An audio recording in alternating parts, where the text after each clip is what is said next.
حضرت سالبہ بن عبد الرحمن میرے کریم محبوب علیہ السلام کے صحابی ہیں، غریب ہیں۔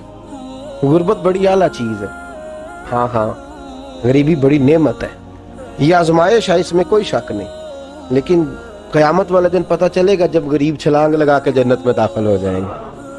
اور امیر تو کھڑے ہیں نا، میرے نبی پاک نے حضرت عبد الرحمن ابن عوف کو، حضور صبح صبح اٹھے تو نبی پاک کی آنکھوں میں آنسو تھے، فرمایا میرے عبد الرحمن بن عوف کو بلاؤ۔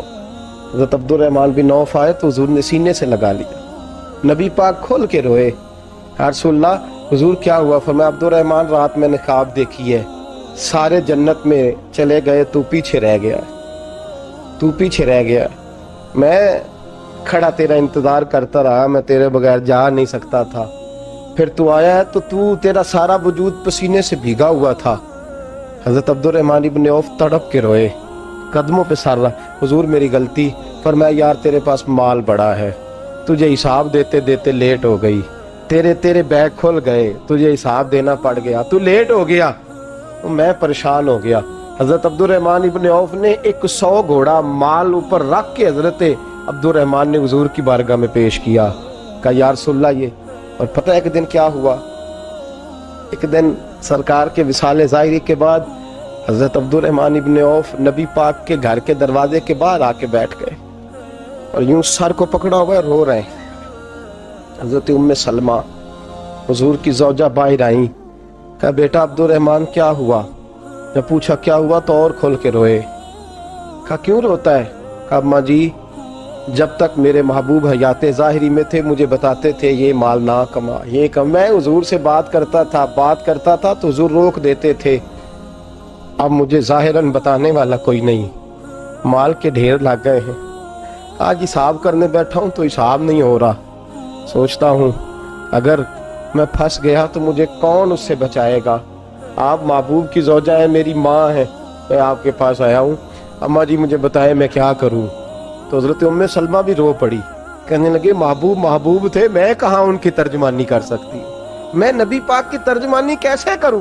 کہا اماں جی خدا واسطے مجھے کوئی حکم دے دیں، مجھے لگتا ہے عبد الرحمن برباد ہو جائے گا، ہلاک ہو جائے گا، خدا را مجھے کچھ بتا دیں، اتنا سارا مال ہے میں کہاں اس کا حساب دوں گا، مہربانی فرمائیں، یہ تجارتیں میرے گلے پڑ رہی ہیں۔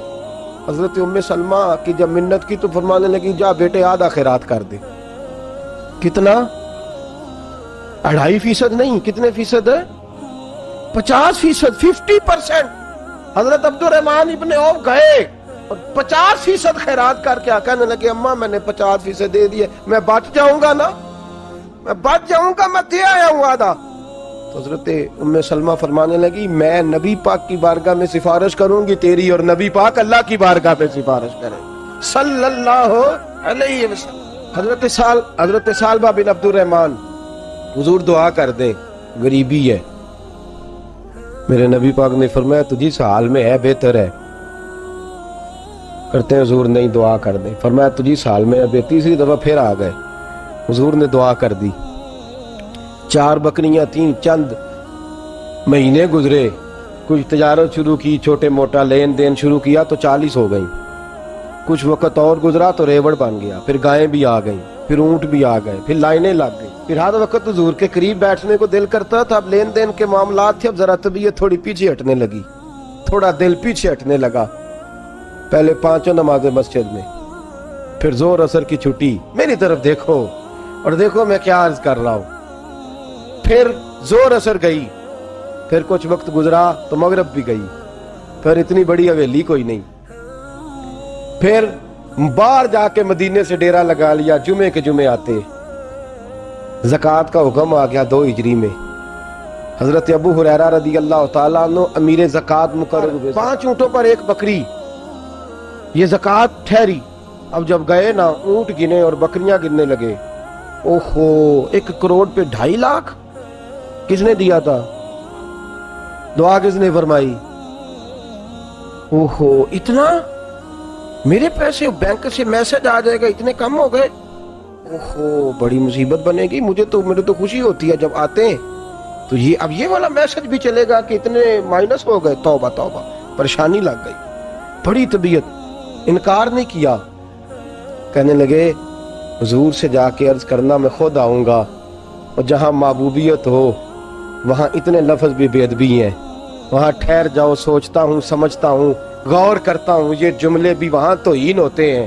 محبوب ہو اور وہاں انسان سوچ سمجھ کی بات کرے، وہاں انسان، بابا بلے شاہ صاحب نے کہا عقل آخ دی چگے نو سام کے رکھ، عشق آخ دے بال کے سیکنا چاہیے ہے۔ کہا جا کے کہنا میں آؤں گا۔ سب کی زکوٰۃ لے آئے، در رسول پہ آئے، حضور نے فرمایا پہلے سالبہ کی بات بتاؤ۔ پتہ تھا نا پہلے سال، حضور اس نے کہا تھا میں آؤں گا۔ حضرت ابو ہریرہ کہتے ہیں نبی پاک نے ٹھنڈی آہ بھری، آہ ٹھنڈی، فرمایا ہلاک ہو گیا۔ اس کو کہا تھا نہ اس چکر میں پڑ، ہلاک ہو گیا، ہلاک۔ حضرت ابو ہریرہ فرماتے ہیں دو باریک باریک آنسوؤں کے قطرے بھی میں نے محبوب کی آنکھوں میں دیکھے۔ اپنا ہے نا تو دکھ ہوا، یار میرا اپنا تھا، ہلاک ہی ہو گیا ہے، کدھر چلا گیا ہے۔ ان کو بھی بعد میں خیال آیا، او ہو میں تو غریب تھا، یہ آیا کدھر سے تھا، میں تو غلامی رسول میں آتا گیا تو رب میری عزتیں بڑھاتا گیا، یہ میں کس چکر میں پڑ گیا۔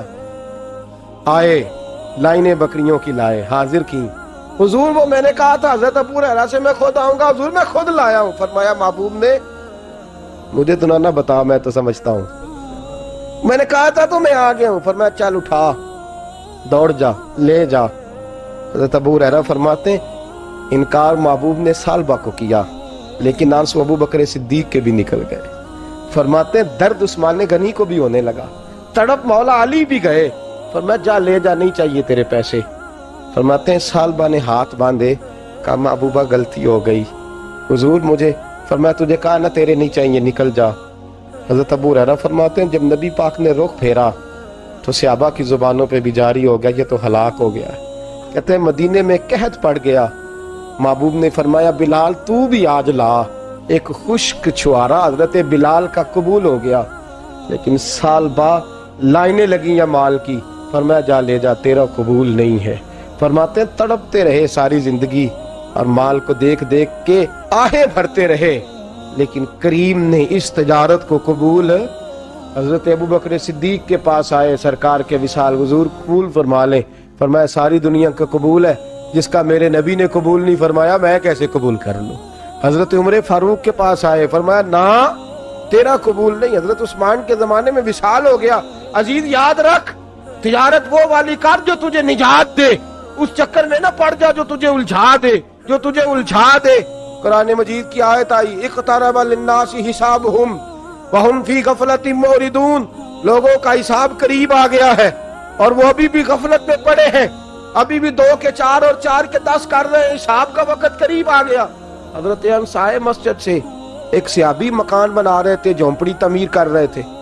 حضرت انس کو پریشان دیکھا، کہنے لگے انس خیر تو ہے، کوئی نئی آیت تو نہیں آئی؟ تو جناب انس کہنے لگے آیت تو آ گئی ہے، رب نے کہہ دیا کہ حساب قریب آ گیا، تیاری کر لو۔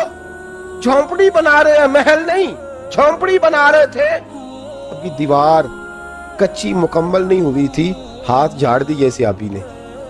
ادھر رخ پھیرا تو حضرت انس کہنے لگے کہاں جا رہے ہو؟